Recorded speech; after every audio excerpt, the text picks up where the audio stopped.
Hi, good evening, everyone. I'm JP Tong, and thank you very much for tuning in to today's episode of Detox Your Mind. Today, I'll be talking about loneliness. It's something that was brought up. This topic was brought up a few weeks ago by one of the participants, and I thought that it would be very beneficial for everyone to understand what loneliness is all about, so that um, so that we understand what are the ways that we can, or what are the steps that we can take to actually address loneliness. All right. Now, I did a bit of research recently about loneliness on the statistics of loneliness, and because my suspicion is that a lot of people um, are suffering from different various degrees of loneliness, and it is something that not many people would like to talk about, but it is a situation where people feel very stuck and they do not know how to get out of it. Yeah, so there are some statistics that I found out on the internet, and it says that in year 2021 so far, that's a global survey, and it says that 33% of adults experience some sort of loneliness. Okay, 33%, which is pretty high. In Malaysia alone, I found out that 39% of adults in Malaysia suffer from a certain degree of loneliness.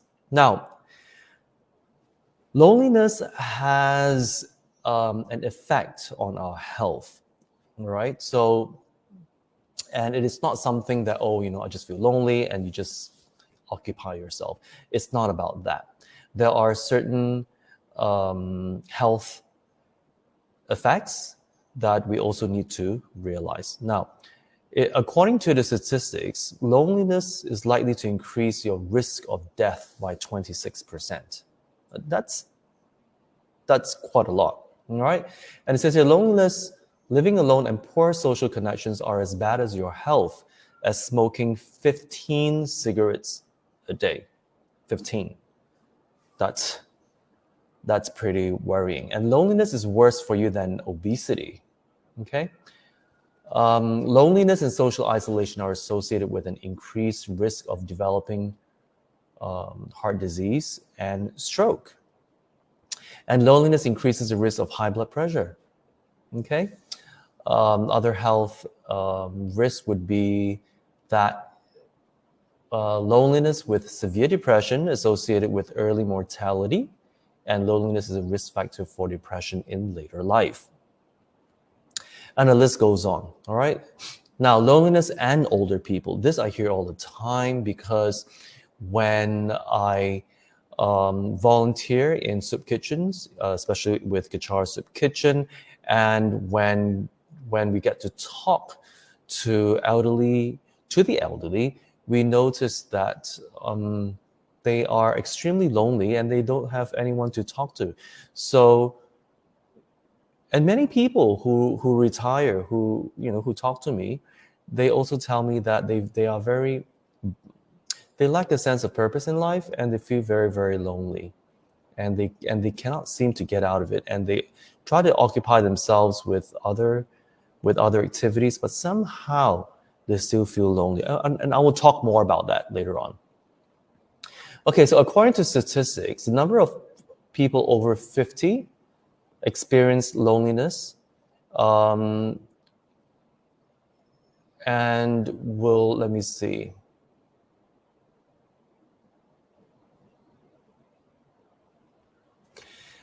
So in 10 years' time, the number of people who are over 50 would experience loneliness, and it would increase by around 49% in 10 years' time. And that's quite a lot. Okay, and it says here, well over half, around 59% of people who are aged 85 and above feel lonely, and those between 75 and 84 38% of them feel lonely. And it says that 2/5 of older people say that television is their main company.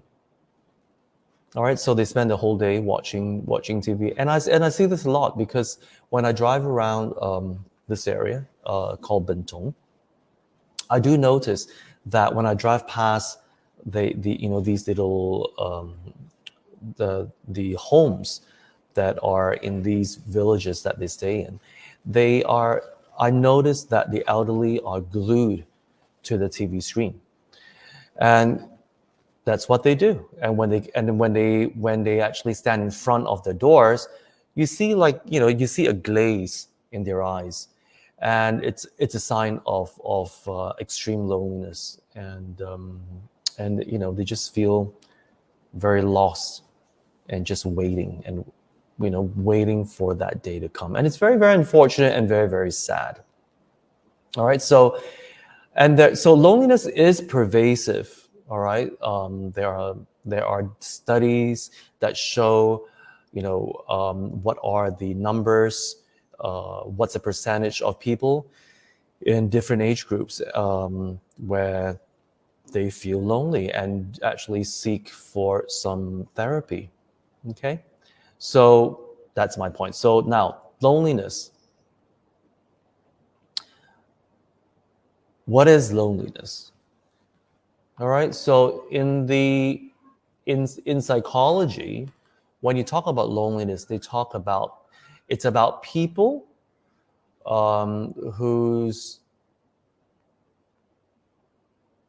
concept of social connection doesn't match their actual experience. Okay, so the concept of social connection, so their expectation or what they're looking for in the social connection does not match with the actual experience when they actually go out and they connect. So because of that, because reality or their experience doesn't match what they expect when they socialize, then they feel disconnected. All right, so it has nothing to do with whether or not you're surrounded by people, because I know many people who are surrounded with other people all the time, and yet they feel very, very lonely. So it is that disconnection with others on an emotional level. All right, so for those of you who do suffer from loneliness, and if you feel that just by surrounding yourself with different types of people would actually help you resolve your loneliness, you may want to listen further and perhaps find a better solution of how we can overcome this feeling. All right. Now, I stumbled upon this article on Oprah.com, and it's written by Deepak Chopra. Okay, Deepak Chopra is a very famous spiritual leader, and this is what he wrote, and I thought it was very, very good. Okay, let me see.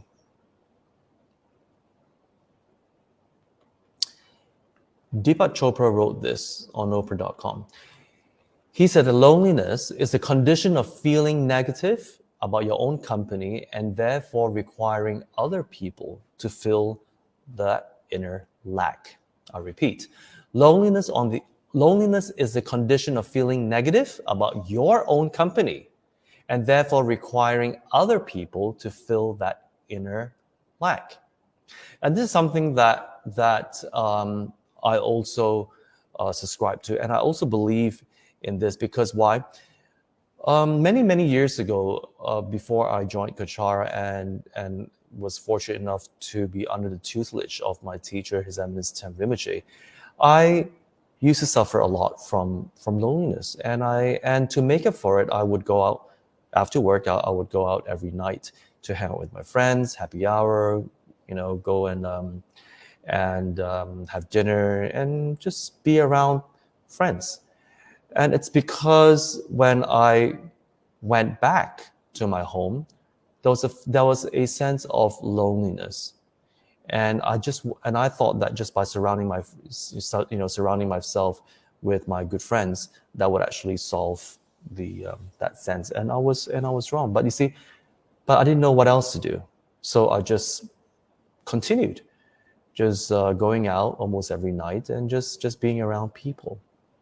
So, but later on, when I've joined Kechara and when I started understanding how the mind works, then I realized this. But you see, I realized that it is actually all inside of me. It is all inside of me. And I realized that it is because I have not really addressed the inner, that darkness inside of me. And I did not really learn to embrace myself and address issues that I was going through. So it was so because I was in a mode of denial, and I didn't address certain issues inside of me, I just didn't want to deal with it. So because I didn't want to deal with it, then I didn't quite like being by myself. And as a result, I felt that I should always distract myself and be with other people. But you see that, but that becomes very, very empty. All right. So, any questions so far? Excuse me. Before I continue, let me say hello. Hi Agnes, hi Sofan, Lily, Sharon, Jessie, Nancy, Cochran, Yiman, Kelsan Gen Yin, Lucim, and Pastor Antoinette. And there is a person in Chinese. How do I say that name? Ling Yuchen. Hello, thank you very much for tuning in. Now, as I'm talking, if you do have some questions, please write in the comment section and I will answer them for you. Hi, Caroline. Thank you very much for tuning in. All right, so yes, so I totally agree with what Deepak Chopra wrote, and that is that we have not learned to embrace ourselves. And I've taught, and I've shared this many times. When we do not learn to appreciate ourselves and be our own best friend, we try to look outside of us to find a solution. You'll never find it, because when we're not at peace with ourselves, you won't find it anywhere else. So definitely, I agree with what Deepak Chopra wrote. All right. So now you see, and how do we overcome this sense of loneliness? All right. How do we overcome that? Now, first of all, like I said just now, we need to learn to appreciate ourselves. Really spend time with ourselves and sort through our thoughts, our likes, our dislikes, really assess them and enjoy being by yourself. Learn to enjoy doing things by yourself, be it reading a book, watching TV, spending time on your hobbies, cooking, whatever it is that you enjoy doing.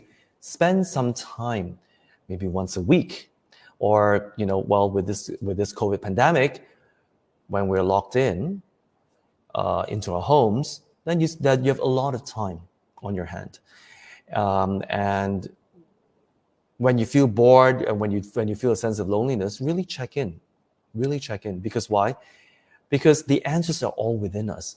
So when we don't figure out why is it that we don't enjoy just spending time by ourselves, and when we zoom in to it, we will realize what are the issues that we have not been addressing within ourselves.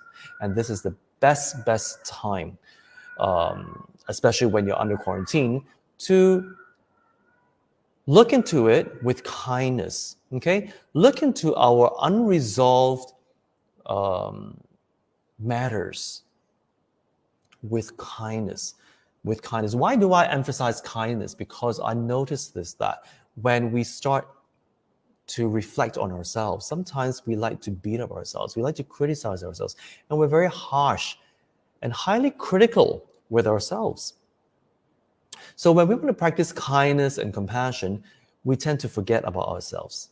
All right, so again, baby steps. Yes, you may be impatient, but you know what? For us to really heal, it has to be done step by step by step. The key here, as I always say, is consistency. All right, so if we would like to heal, to change the habits that we have right now that are not working for us, okay, and we want to adopt better habits that you know will be healthy for you, this transformation requires you to be consistent, consistent, and to take little steps, which I call baby steps, so that after a while, after 1, 2, 3, 4, 5 months, up to a year, when you do it every day, with mindfulness, you will notice that you would have developed a new habit, and this new habit will be more beneficial for you. All right. Now, before I continue, I think there is a question here. Mazita. Hi, Mazita. Long time no see. I remember you tuning in during mindful morning meditation. I'm glad that you're able to join me tonight.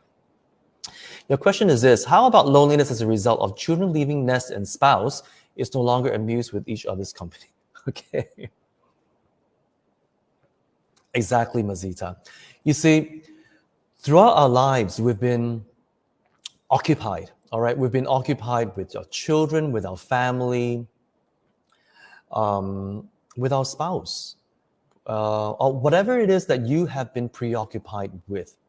All right, if you actually break it down to the crux of it, without sounding too harsh, it is a form of distraction. Okay, in psychological terms, it's a form of distraction. So you're distracted by your loved ones and by your responsibilities and your duties. Fair enough.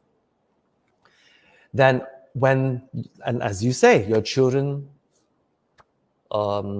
leave you and leave the family, and you are with your spouse, who kind of, after so many years, I guess your relationship kind of mellows, and there's no excitement anymore. Whatever it is that is lacking right now, see, that's where we start going. That's where, again, we start to self-reflect. Okay, because all these years you have not really self-reflected about being your own best friend. Being your own best friend. When we do that, regardless whether or not there are people around, you will not feel lonely. Lonely is a state of mind. It is a state of mind. It is not something that external factors can actually overcome this loneliness. It's not about that. Okay, it is a state of mind. So if you find it difficult to spend time by yourself, then the homework for you, Mazita, would be to spend more time with yourself, embarking on hobbies that you may have. And if you don't have any hobbies, then try certain activities that you think you would enjoy, and you keep trying until you find something that you truly enjoy, and which is something that I will talk about shortly. Okay, but be your own best friend.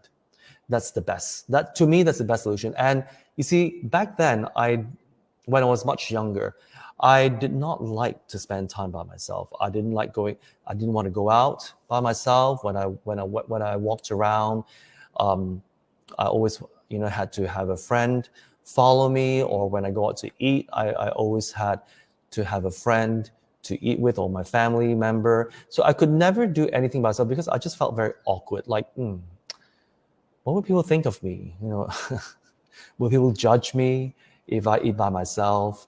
Will they think that I'm a loser because, why is this person eating by himself?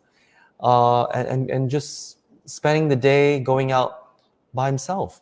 So again, whatever the conversation is that you tell yourself that stops you from spending time by yourself, let's not focus on that. Let's focus on how can I be my own best friend? How am I going to enjoy myself, enjoy my own company? Think about it. How do I enjoy my own company? All right.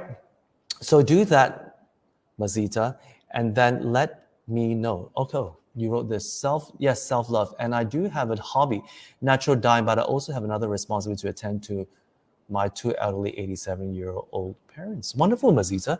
You can spend your energy on your hobby, which is natural dying, and on your parents. On your parents. Because why? They have shown you all the love and kindness throughout your life, and it would be very nice to reciprocate that kind of love to our parents. And it's something that's very beautiful. So do that. But listen more, because I will also show you other solutions that you can actually embark on and that would actually help. Okay?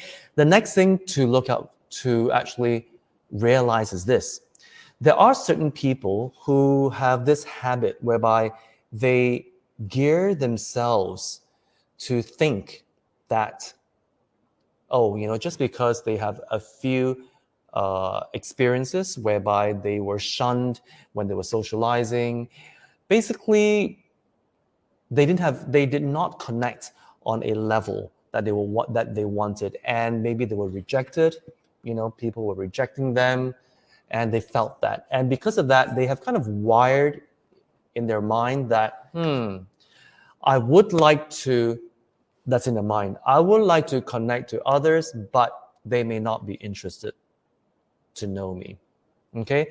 Or when they join a certain group, again, there's that conversation, maybe I don't fit in, maybe I don't belong. So now that is a conversation within ourselves based on past experiences. Okay? And because we think that, because the past results are like this, then there's a fear that you don't fit in, you're rejected. All right, so there can be this kind of a conversation, and we call this cognitive distortions. Cognitive distortions. So again, cognitive distortions are when we are wired to believe that this is the situation. Okay, so again, this takes constant mindfulness whereby when we have this conversation of self-doubt that maybe I don't fit in, or maybe this person or this group of people won't accept me, be mindful about it, and instead of focusing on these kind of negative conversations, focus on you wanting to connect to that person or to the group of people. It's all about focusing. It's all about focusing. All right, like I always say, fear is always there. But do we want to focus on the fear and be paralyzed and not do anything, or do we want to do something that we truly want to do? The fear will be there, so it's about focusing on something that's more constructive. Okay, and there's really no secret behind that. Which comes to my next thing, my next point, which is mindfulness. All right, because why? When we practice mindfulness with our breathing technique, right? If you have joined the mindful morning meditation, I shared about focusing on your breath. Okay, when you focus on your breath, and when your thoughts arise, when your emotions arise, when you have an itch here or an ache here, you become aware of it. And when you're aware of it, you bring your focus back to your breath around your nostril area. And this exercise of bringing your focus back to your breath actually allows you to be more mindful. It increases your level of awareness just by this exercise. Many people have this thinking that, oh, when you meditate and practice mindfulness, you're not supposed to think about anything. And then when thoughts arise, you go, oh, I failed. Oh, I didn't do a good job, with my meditation. Oh, it wasn't a good session. Actually, in hindsight, that's not what it is. In hindsight, mindfulness meditation is about being aware of every distraction you're experiencing. Every distraction that you're experiencing. Because why? When you're focusing on the breath around your nostril area, distractions can come in thoughts, emotions, sound, your sight. There can be somebody walking in front of you, or there's an insect flying around you, or there's an itch, all right? Or there's an ache and pain somewhere on your body. And these are distractions. So you become more aware, but then instead of addressing these distractions, you bring your focus back to your breath. So the exercise of bringing your focus back to the breath, when we do that consistently, when we practice mindfulness for the 5-10 minutes every day, again, consistency. Because you're so used to acknowledging and being aware of all these distractions when you're focusing, when you are busy with your everyday routine, whatever it is that you're doing, you have this new habit of what? Of being fully aware of all your distractions. So what is the good news? The good news is no matter how you are distracted by all these things that you're bombarded with, you will have this control of your mind, or you have this, resilience to be able to bring your focus back to whatever it is that you are doing, because that's what you've been doing every day for 5-10 minutes. That's why the consistency helps. So when we practice mindfulness, you will be able to observe your feelings, your emotions, your thoughts without judging, without reacting. Because why? Because, let me repeat, when we practice mindfulness, it's all about being aware, and that's it. Okay? You have never heard me say, okay, now that your thought is, now that your thought has arisen, let's take a look at what your thought is. I never said that. I just say, watch your thought, come back to your breath. Watch your emotions, whether you're feeling happy, you're feeling peaceful, you're feeling irritated, you're feeling bored, whatever your emotions may be. Acknowledge it and go back to your breath. So it is a practice of not reacting and not judging. So with this practice of mindfulness, you'll be able to do what? You will be able to focus on meeting new people and not be focused, meeting new people and just go all the way and meet new people, instead of focusing on the thoughts, on your fears, and all that negativity that's playing in your mind as a habit that is stopping you from connecting with others. You see, now do you see how that works? Okay, that's why the practice of mindfulness is actually very, very powerful. All right, let's see. Mazita says, needs a lot of patience too, mentally, physically, and emotionally to manage them. And taking it one day at a time, reminding myself to be grateful that I still have them, to still be of service to my parents. That's a wonderful attitude to have, Mazita. And Sharon says, there is a saying, we can be alone, but not lonely. We can be with people and still feel lonely. What are your thoughts about this? Definitely. Exactly what I said, Sharon. It's not about external factors. It's your state of mind, that emotion of loneliness is not about external factors. It's not about being with other people. It's about you. It's about yourself. When we are lonely, it's because we have not learned to be our own best friend. You think about it. There are certain issues in us that we have not come to terms with, and we are kind of in denial. And because of that, we do not want to spend time thinking about it. And because we don't want to spend time thinking about it, then in a way, you kind of push yourself away, and not because you don't want to deal with it. Okay? And as a result, you don't like spending time by yourself. Well, there's certain parts of you that you don't like, but yet you do not want to deal with it. So it is a vicious cycle. It is a vicious cycle because when we are not honest with ourselves, and when we don't embrace the positive parts of ourselves and the not so positive parts of ourselves, and realize this, that no one is perfect.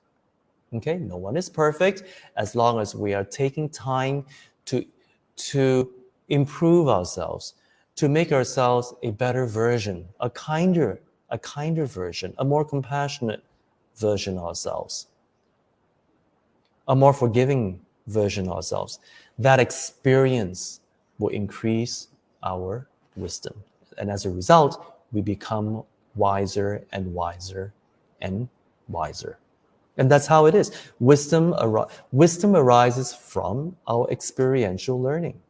So whatever that we have read, that we have heard, if we do not put it into practice, it's only an intellectual stimulation. It doesn't get us anywhere. It doesn't. It's just that. Nothing happens except for intellectual stimulation. All right? Yes, so I hope that makes sense for you, Sharon. Okay, if it doesn't, please let me know. Now,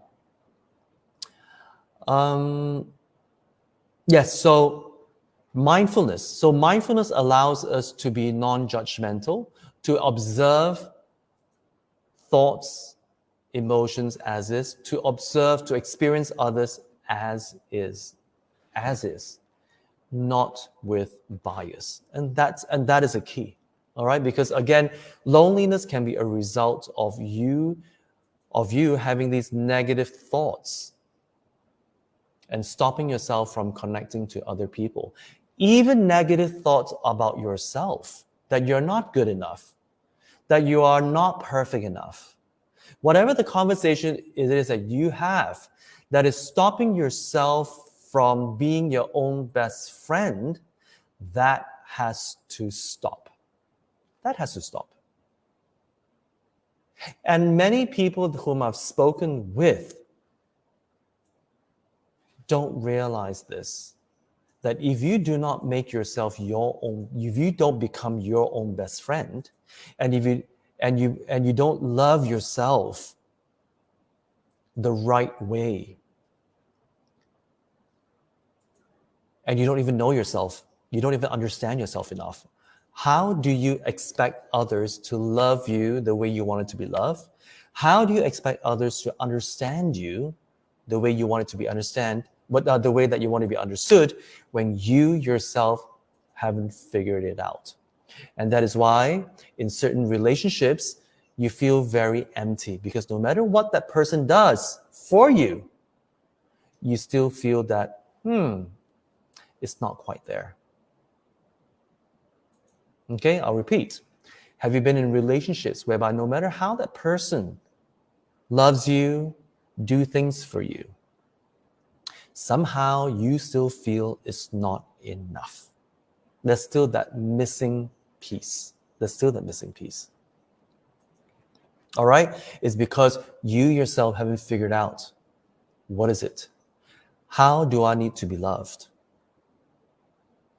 What is love actually?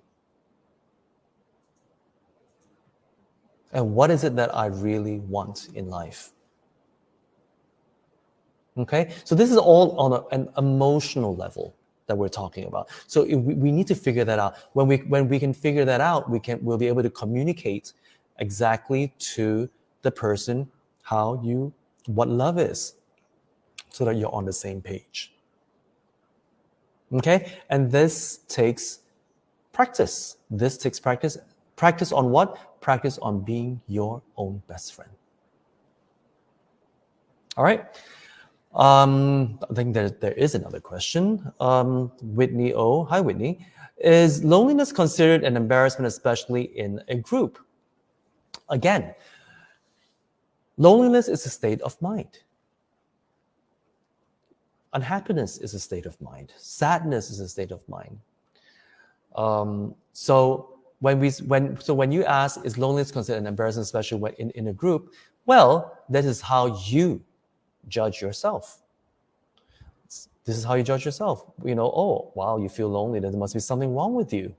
So this is something that that people are so fearful of. That when you tell someone that I feel very lonely, then then you may imply that, oh, you want what? Are you a loser? You don't have enough friends? It's not about that. Even like I say, even if 100 people around you, you can still feel lonely. It's more about that emotional connection. But you see, before you can even have a healthy emotional connection with others, it is also very important to connect with yourself.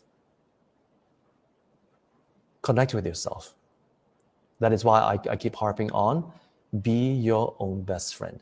When you are your own best friend, it is easier for you to connect with others. For those of you who are suffering from severe loneliness, then I would advise that you get some sort of therapy, because a therapist will be able to guide you on a regular basis on what you need to do. Because sometimes you may want to just go out and just be with your good friends or with your family members whom you can connect on a deeper level, and then work backwards from there. And then from there, come back to yourself and spend time by yourself. So it really depends on case to case. All right.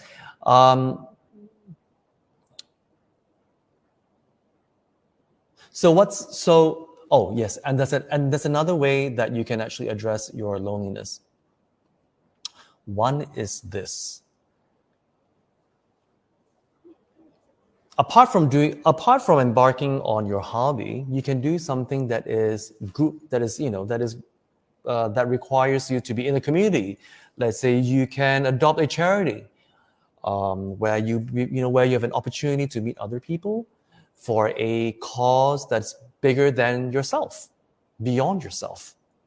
Okay, you have a higher purpose. So you can join charities that can enable you to do that, and it gives you some purpose in your life instead of just focusing on you and your own pursuits. That will actually kind of ground your mind a bit and kind of allows you to focus out on something that's more purposeful. And that itself actually is something that will be very, very good to heal that sense of loneliness. Because once you feel that there's a purpose in your life, a higher purpose in your life, other than caring for your family, caring for yourself, you go beyond yourself. That, I find, is also another very, very helpful way of getting out of this emotion of loneliness. Okay, you can do volunteer work, or you can, I guess because of COVID, sometimes being physically with other people may not be possible. Then you can do something that's online as well, whereby you are able to connect with other people online. So what's my point here? Look for certain projects that are community-based, that require people who will be working on that same project with you, so that you can connect to others on that platform. And it's much easier to do that. I did that. I joined charities, and and because I enjoyed singing, so I joined an a cappella group. I joined some choirs, and I just kept joining different groups, doing different things, to see which group I liked, and what are the type of people whom I could connect with on an emotional level that would actually heal my loneliness. So I did all of that, and certain groups helped, certain groups didn't. So I said, okay, been there, done that, fine. Then I continue with what actually helps me. So there's no. So my point is, you have to keep trying until you find that connection that is beyond yourself. Okay, so that's why I love doing charities, because it is not about myself. It is about focusing out on others. And because of that, it gives me a sense of purpose. And because I consistently volunteer in that charity, the key here is consistency. It's become part of my lifestyle. And because it's become part of my lifestyle, most of my time is spent on what? On focusing out on others who need my help, who are in a less fortunate situation and who needs some sort of support. So the energy goes to them instead of myself. And then how our mind works. We can actually spiral down and become even more negative if we are not mindful enough. All right. And the last but not least, practice gratitude, because as I always say, gratitude. I've said this during the last workshop, which I always have after this talk.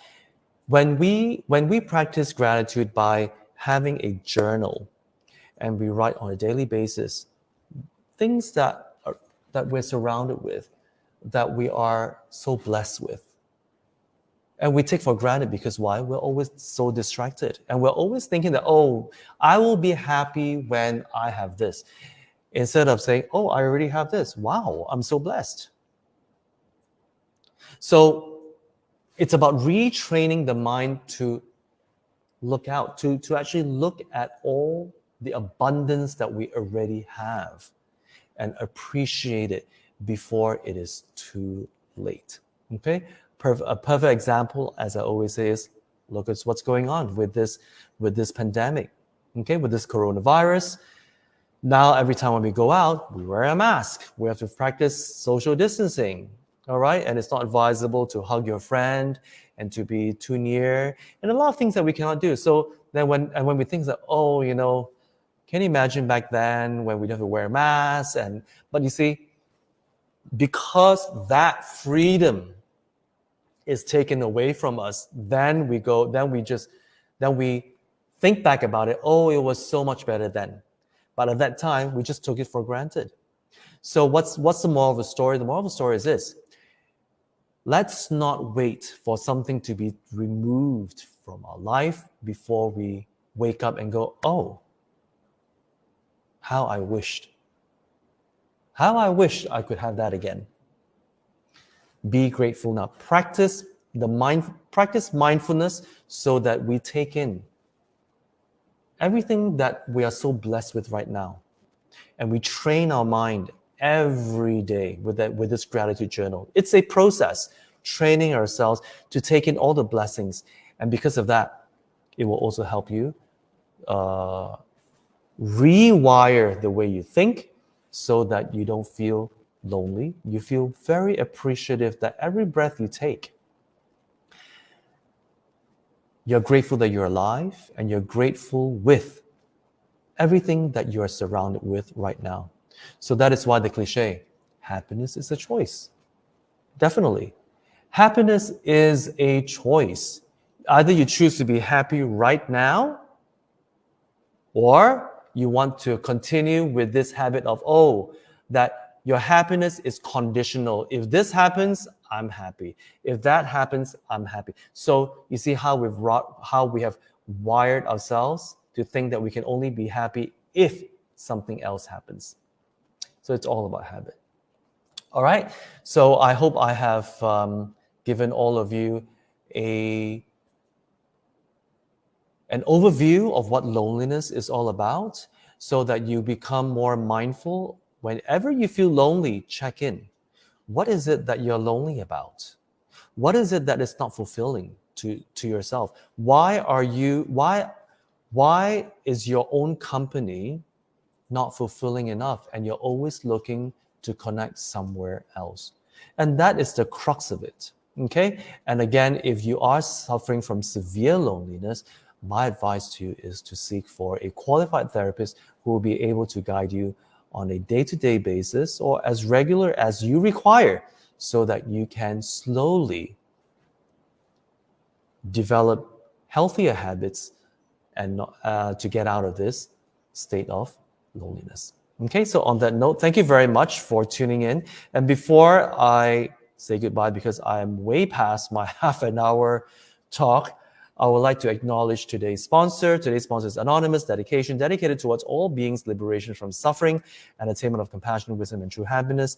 And the second sponsor for today is Chong Siu Kin, dedication. May all sentient beings have happiness and its causes, be free from suffering and its causes. Okay? And if you'd like to sponsor this program so that we can, well, it will help us sustain our online program. You can click onto the comment section, which is under Vajra Secrets, and yes, and you can do that. All right. So, and if you'd like to join me on a workshop, which I will expound further on loneliness, and I'll walk you through on how you can relate it to yourself, and different tools that you can practice on a daily basis to slowly get out of your loneliness. I'll be having that workshop very, very shortly. All right, so if you have signed up for the workshop, please tune in immediately. And if you would like to join the workshop, please quickly email to bemindful@kechara.com, and the administrator will send you the Google Meet link. You can just log in very quickly. All right, on that note, I'll see you next week. Bye-bye.